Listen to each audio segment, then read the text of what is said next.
নমস্কার, আপনারা নিশ্চয়ই সুস্থ আছেন, ভালো আছেন। আগামীকাল অর্থাৎ ১৩ই মার্চ ২০২৬ শুক্রবার বিভিন্ন সংগঠন বিভিন্ন ইস্যুতে যে ধর্মঘট ডেকেছেন, তার জন্য প্রতিবারের ন্যায়ই government of West Bengal finance department audit ব্রাঞ্চের পক্ষ থেকে একটা মেমোরান্ডাম বা বিজ্ঞপ্তি প্রকাশ করা হয়েছে, যার memo number 968-FP2 dated 12th March 2026, যেখানে বলা হয়েছে প্রতিবারের মতো এখন ধর্মঘট ডাকলেই যে ডাইজ নন হবে, অর্থাৎ কোনো একদিন অনুপস্থিত থাকবেন এবং সেদিন কোনো মাইনে পাওয়া যাবে না। এবং প্রতিবারের যে বিজ্ঞপ্তি থাকে সেই বিজ্ঞপ্তি রিপিট হয়েছে যে কোন কোন শর্তে আপনি ছুটি নিতে পারবেন না, কোন কোন শর্তে আপনার লিভ স্যাংশন হবে এবং কি কি হবে তাই বিজ্ঞপ্তিতে দেওয়া আছে। এটা বিস্তারিত আলোচনা না করে এবারে যে নতুন দুটো জিনিস ইন্ট্রোডিউস হয়েছে, মধ্যশিক্ষা পর্ষদ এবং যে এইচএস কাউন্সিল যে দুটো বিজ্ঞপ্তি আলাদা আলাদা জারি করেছে এই ১৩ তারিখের বন্ধ সম্পর্কিত, তা জেনে নেওয়া যাক।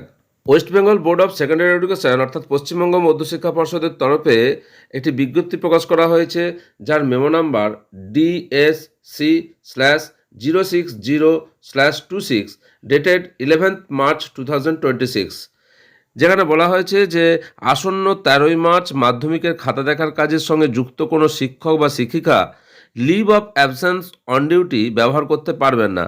সাধারণত যে সমস্ত প্রধান পরীক্ষক, সাধারণ পরীক্ষক এবং স্কুটিনির দায়িত্বে থাকা শিক্ষক শিক্ষিকারা এই প্রক্রিয়ায় অংশ নেন, তাঁরা নির্দিষ্ট দিনগুলিতে স্কুলে উপস্থিত না থেকে এই বিশেষ ছুটির সুবিধা ভোগ করে থাকেন।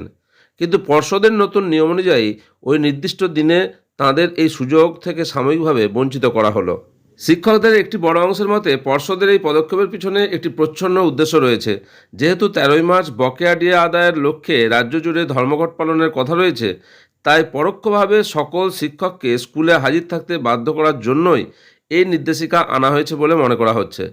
সাধারণভাবে leave of absence on duty নিয়ে শিক্ষকরা খাতা দেখার কাজ নিজেদের মতো করে পরিচালনা করেন, কিন্তু এই নির্দেশের ফলে তাদের স্বাধীনতায় হস্তক্ষেপ করা হলো বলে অভিযোগ উঠছে।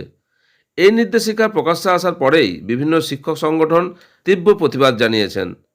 তাদের দাবি, ধর্মঘটে অংশগ্রহণ করা একটি গণতান্ত্রিক অধিকার, যা কোনোভাবেই প্রশাসন কেড়ে নিতে পারেন না। একদিকে মধ্যশিক্ষা পর্ষদ চাইছে মাধ্যমিকের মূল্যায়ন প্রক্রিয়া যাতে কোনোভাবেই ব্যাহত না হয় এবং ধর্মঘটের প্রভাব যেন স্কুলগুলিতে না পড়ে। অন্যদিকে শিক্ষক সংগঠনগুলি নিজেদের দাবিতে অনড় থেকে ধর্মঘট সফল করার প্রস্তুতি নিচ্ছে। এর ফলে আগামী ১৩ই মার্চ রাজ্য জুড়ে স্কুলগুলিতে কী পরিস্থিতি তৈরি হয় তার দিকে তাকিয়ে রয়েছে সকলে।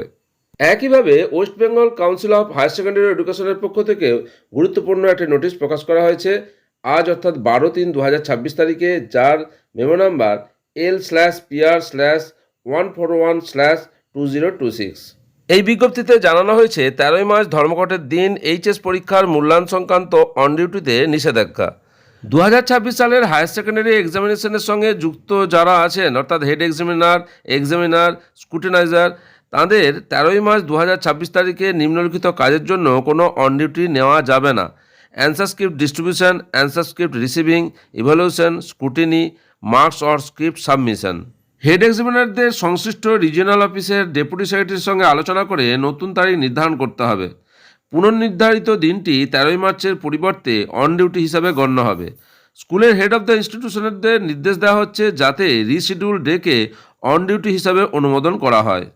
অর্থাৎ আগামীকাল যে ১৩ই মার্চ রাজ্যে বিভিন্ন ইস্যুতে বিভিন্ন শিক্ষক সংগঠন এবং রাজ্য সরকারি কর্মচারীরা ধর্মঘট ডেকেছেন, সেই ধর্মঘট যাতে সাফল্য না পায় এবং সেই দিন যাতে স্কুলগুলিতে শিক্ষক শিক্ষিকারা উপস্থিত থাকেন, সেই জন্য মধ্যশিক্ষা পর্ষদ এবং এইচএস কাউন্সিল থেকে আলাদা আলাদা করে নোটিশ জারি করা হলো, যাতে কোনো পরীক্ষা সংক্রান্ত কাজে ছুটি না নিতে পারেন। কারণ এখন বিভিন্ন পরীক্ষার যে খাতা দেখার কাজ চলছে, স্কুটিনির কাজ চলছে, সেই কাজ দেখিয়ে যাতে ১৩ তারিখে কোনো অন ডিউটি না নেওয়া হয় সেই সংক্রান্ত নোটিশ জারি হলো।